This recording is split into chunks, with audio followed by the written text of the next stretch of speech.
उत्तर भारत के एक छोटे से गांव में एक पुरानी और जर्जर हवेली खड़ी थी, काली हवेली के नाम से मशहूर। गांव के लोग उस हवेली के पास जाना भी पसंद नहीं करते थे। कहा जाता था कि वहां आत्माओं का वास है और जो भी अंदर गया वो कभी वापस नहीं आया।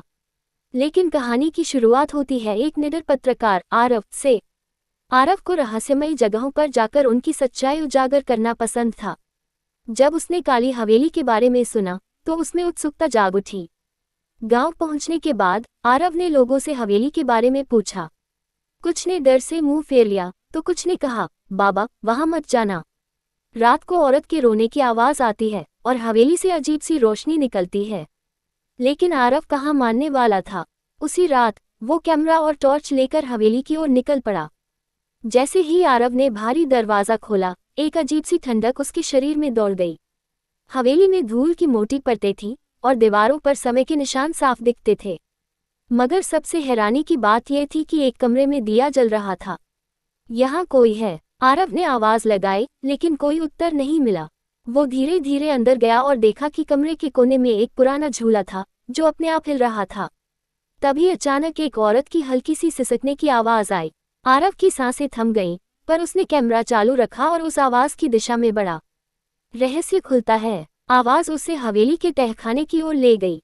सीढ़ियां टूटी फूटी थीं, लेकिन किसी तरह वो नीचे पहुंचा। वहां उसे एक पुराना ट्रंक मिला।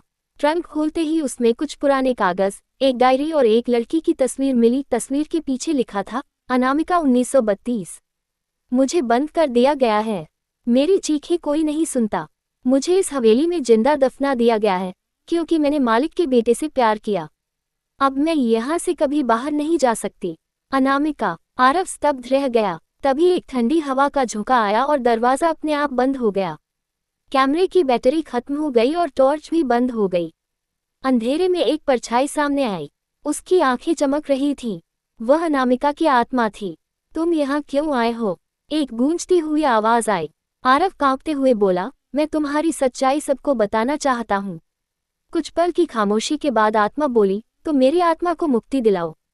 मुझे न्याय दो। आरव ने वादा किया कि वो गांव वालों को बताएगा कि अनामिका के साथ क्या हुआ और उस जमाने के जमींदार के अत्याचार को उजागर करेगा। अगले दिन आरव किसी तरह बाहर निकला और सब कुछ गांव वालों को बताया। पुलिस के सहयोग से हवेली के तहखाने को खोदा गया और अनामिका के अवशेष पाए गए। उसकी आत्मा की सच्चाई सामने आते ही गांव वालों ने एक छोटा सा स्मारक बनवाया। जिस रात स्मारक पर पहला दिया जलाया गया, उसी रात हवेली से आखिरी बार रोशनी निकली। उसके बाद वहां कभी कोई अजीब घटना नहीं हुई। आरव ने इस कहानी पर एक डॉक्यूमेंट्री बनाई, अनामिका की पुकार, जो देश भर में प्रसिद्ध हुई। सीख। कभी कभी डर के पीछे सच्चाई छुपी होती है। अगर हम साहस से उसका सामना करें तो किसी की आत्मा को शांति मिल सकती है।